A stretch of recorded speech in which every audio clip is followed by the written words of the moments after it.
Hi, I'm Firas. This is my implementation of a parallel matrix multiplier for the DE1 SoC. This design meets the Design B rubric by utilizing 32-bit wide word M10K memory blocks and parallel hardware multiplication. I will now explain the system interface and demonstrate the hardware performance. So to control this processor, I use a multiplex interface.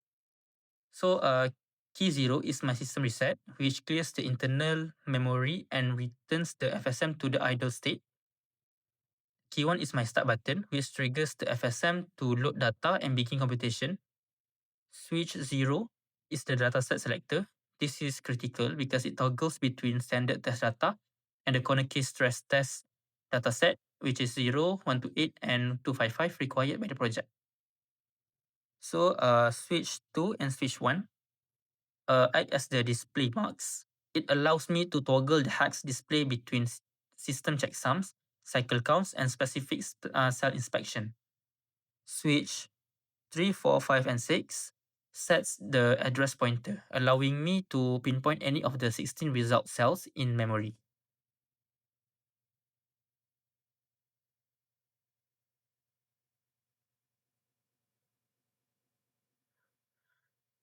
So with the display switch set to 0, 1, set to 0 and 1, the hex shows uh, 10 hex or 16 decimal.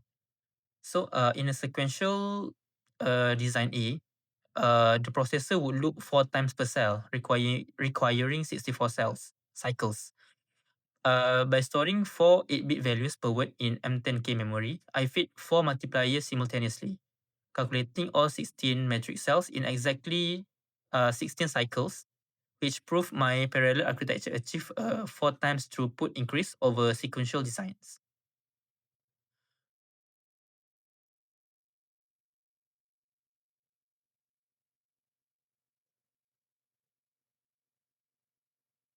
So next, I will validate the 255 by 255 corner case with address 0000 selected. The checksum is 13E02. So this is the ultimate stress test.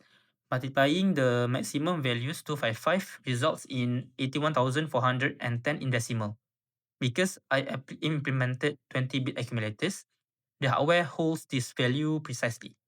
If I had used smaller registers, the system would have wrapped around due to overflow. The correct hex output is 13 uh 13E02, confirms my data path integrity.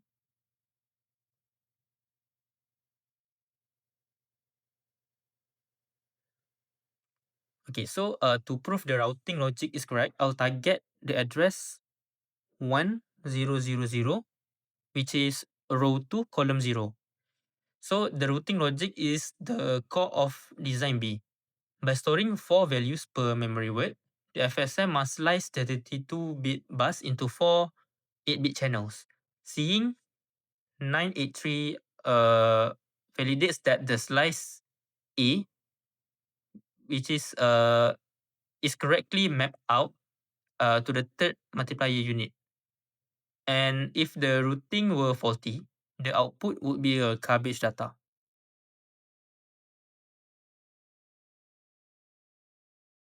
So I will now try to change the address to 0101, and it will give us 6A. So this is a midpoint values, and let's check for the endpoint value, which is 1111. 1111. Yes, it will give us the 196.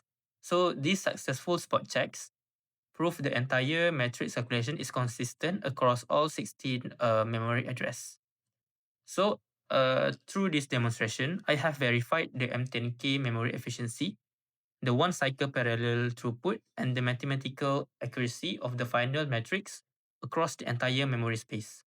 This confirms that my implementation fully satisfies all technical requirements for Design B.